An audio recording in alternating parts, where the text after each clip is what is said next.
नमश नमस्कार दोस्तों, स्वागत है आपका मेरे यूट्यूब चैनल पर। मैं आपकी होस्ट और दोस्त मेरे यूट्यूब चैनल प्रगति की पर आपका बहुत बहुत स्वागत करती हूं। Welcome to all of you.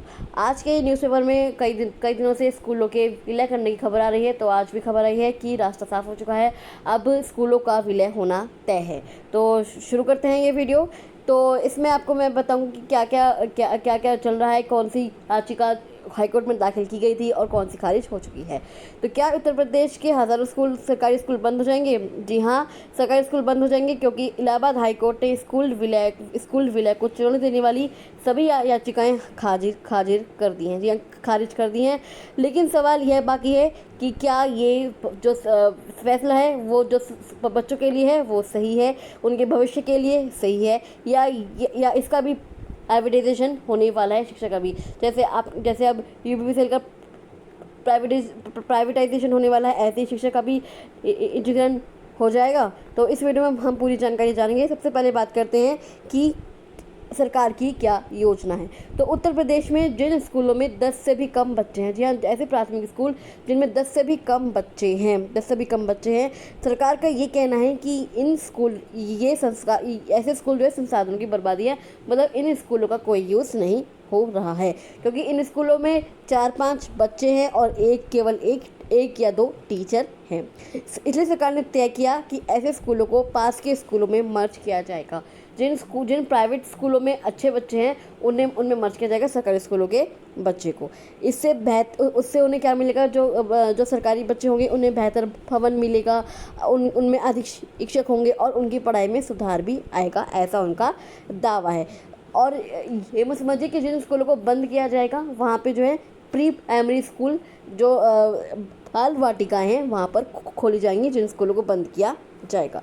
लेकिन इस फैसले के खिलाफ कई याचिकाएं दाखिल हुई, कई लोगों को खिलाफ थे, क्योंकि उनका कहना था कि जो हमारे बच्चे हैं उन्हें 2-3 किलोमीटर दूर जाना पड़ेगा। भाई सभी पेरेंट्स चाहते हैं कि पास के स्कूलों में जाएं शुरू में, लेकिन अब जब वो स्कूल बंद हो जाएंगे तो उन्हें दूर के स्कूलों में ही भेजना पड़ेगा।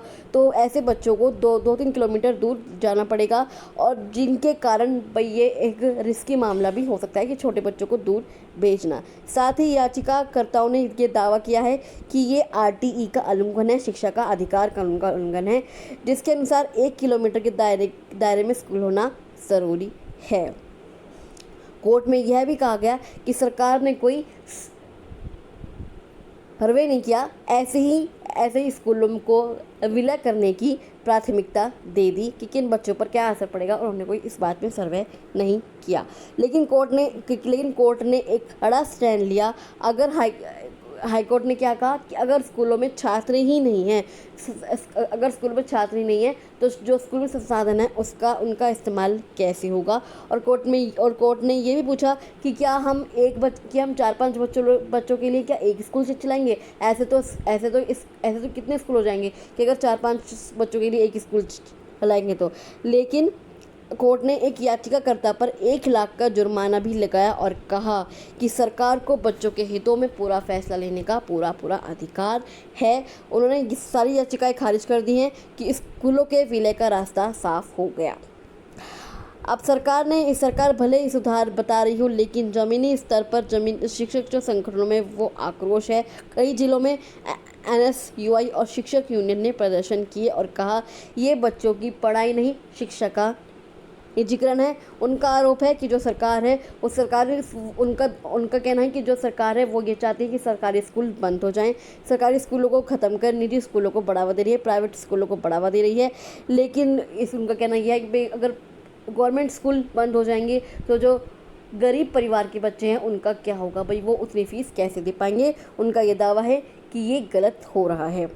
कोर्ट ने सरकार से यह भी पूछा कि जो बच्चे अब दूर जाएंगे, कोर्ट ने सरकार से यही पूछा कि जो बच्चे अब दूर जाएंगे उनके लिए क्या व्यवस्था है। जैसे मतलब 1-2 किलोमीटर या 2-3 किलोमीटर जाएंगे, वो कैसे जाएंगे? उनके लिए क्या ट्रांसपोर्ट की व्यवस्था है? भाई गरीब परिवार है तो उनके पास गाड़ी बाइक ये तो होंगी नहीं, तो वो कैसे जाएंगे इतनी दूर? क्या उनके पास कोई व्यवस्था है कि जो बस की स्कूल है कोई जो बच्चों को लेकर आएगी?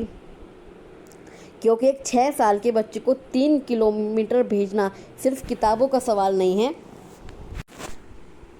केवल सरकारी किताबों केवल किताबों का सवाल नहीं है, ये उनकी सुरक्षा का सवाल भी है, उनकी मानसिक थकान का भी सवाल है और परिवार की चिंता का भी मामला है।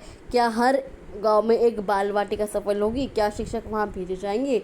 ये एक सवाल है। तो फैसला आ चुका है लेकिन सवाल बाकी है। फैसला तो बस कोर्ट ने कह दिया कि नहीं, ये विलय होगा, लेकिन सवाल है क्या बच्चों का भविष्य सुरक्षित है?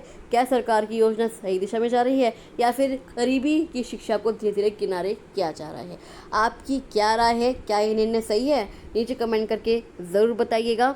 और अगर आपको ये विश्लेषण पसंद आया हो तो वीडियो को लाइक कीजिएगा, शेयर कीजिएगा और हमारे चैनल को सब्सक्राइब ज़रूर कीजिएगा। Thank you so much.